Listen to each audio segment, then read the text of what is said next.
Alright, so our presentation is on GMOs by me, Jake Armstrong. Me, Brian Jorquez. And me, Connor Rowe. GMOs is an acronym for genetically modified organisms, which is an organism that has had its genes restructured in a way that takes out detrimental genes, such as those that can cause allergies, while also implementing genes that can increase the total crop yield of a certain crop. As this chart shows, corn and soybeans are two of the highest selling crops in the United States. However, over 90% of each crop is genetically engineered. So this means that they've been genetically modified. This also means that even if not wanted, GMOs are certainly consumed by Americans all around. This map shows the strictness of labeling laws around the world.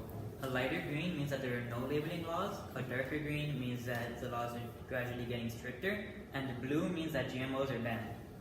As shown, the US does not have any labeling laws when compared to the Europe. This means that GMOs are consumed, but not only that, they're consumed annoyingly by the average American. Beliefs on GMOs are currently varied.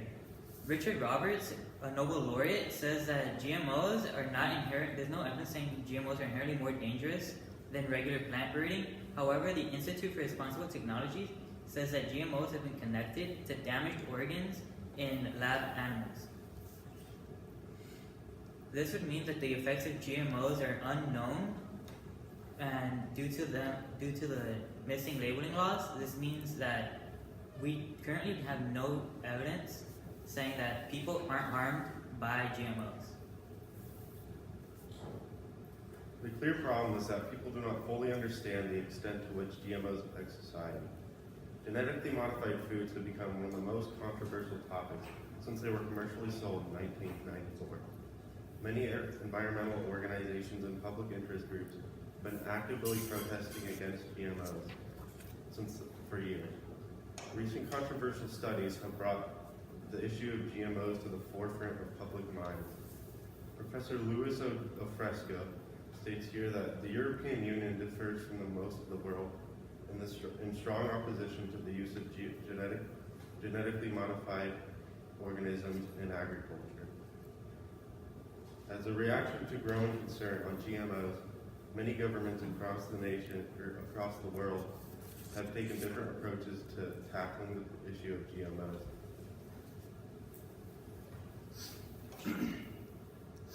A possible solution to solving this problem is to implement something into the public education that informs the public about GMOs and the effects they have on our environment.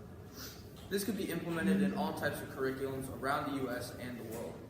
It could start at a younger age, building upon lessons as time passes by, or it can be focused on teenagers and above to confirm that they're retaining the information. A quote from Nelson Mandela, a political leader who served as the president of South Africa from 1994 to 1999, says, "Education is the most powerful weapon which you can use to change the world." If we use this weapon of education for GMOs, then the world will truly change in the future. Public education is necessary for the success of GMOs because currently people are basing their opinions and actions on information that is biased towards certain corporations. If we educate the public about the correct facts on GMOs, then the world would be much less controversy today. Some of the pros to this solution is that it would be inexpensive to get schools to teach this topic. The information taught will reach a lot of people and will go through posterity and generations to come, and the information will reach a lot of people. The cons are that kids might not retain all the information and that it could be hard to get all schools to participate. If this was implemented in today's society, then the percentage of people who have no opinion on GMOs would go down drastically. Some of the limitations of this solution is that some teachers may be underqualified and cannot teach it in the curriculum. And another limitation is that larger schools may not be able to teach all students attending. Overall, this solution would work effectively because it would spread the word about GMOs and what effects they have on our environment. This change in curriculum would give future generations the right mind when thinking about GMOs and would put an end to the controversy in America and the world. And then this graph shows the percentage of people who know about GMOs today. So about 29% know a lot about GMOs, about 55% know a little, and 16% know nothing at all. Another solution to the problem of GMOs is genetically modified organism regulation, which are most often country or region specific. Europe, for example, has in place a comprehensive and strict legal regime on genetically modified organisms, food and feed consisting of or containing of genetically modified organisms. This is the Law Library of Congress. Some countries like Greece have even banned GMO production. In the United States, the situation gets a little more complicated.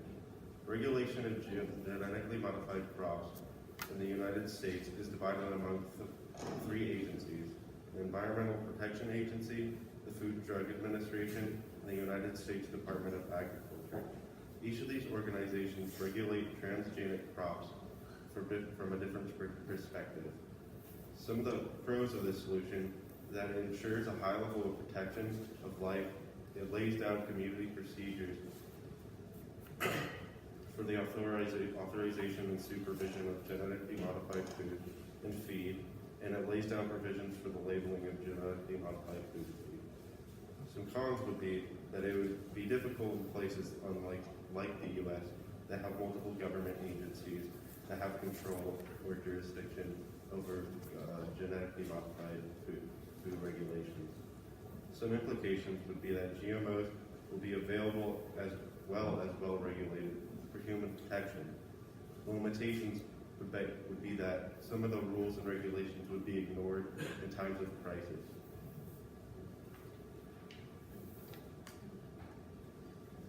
We decided that GMO regulations would be the best option due to the guaranteed safety of having regulated GMOs.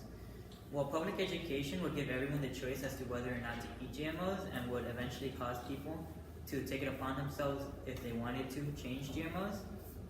However, if an outbreak of a certain unhealthy GMO comes out, which is bad for our health, we would not be able to know until it has been confirmed. But with GMO regulations, that unhealthy GMO would never have made it to the shelf, and there wouldn't have been any casualties. This is what makes GMO regulations our answer.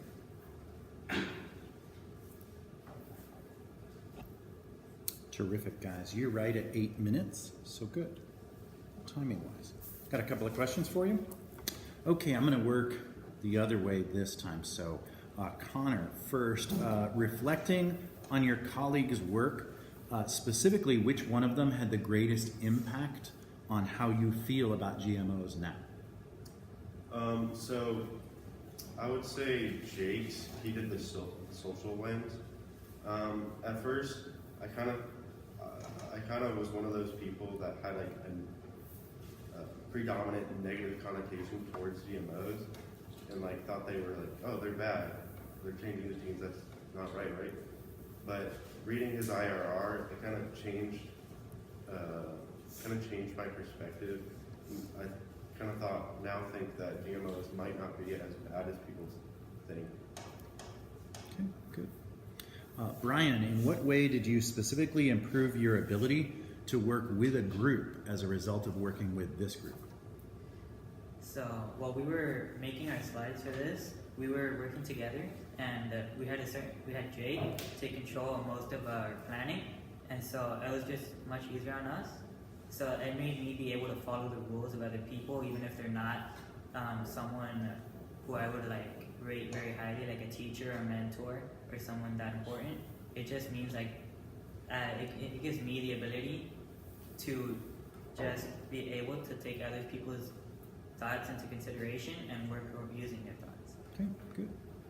And then Jake, what's an example of a compelling argument from one of these two guys' papers that you guys actually excluded from the presentation, and why did that argument not make it in? So Brian did the scientific lens, and He talked about how scientists view GMOs, and we felt that that wasn't as important as how society views GMOs and what they want, and so we just decided to exclude that. Good. Thanks, guys.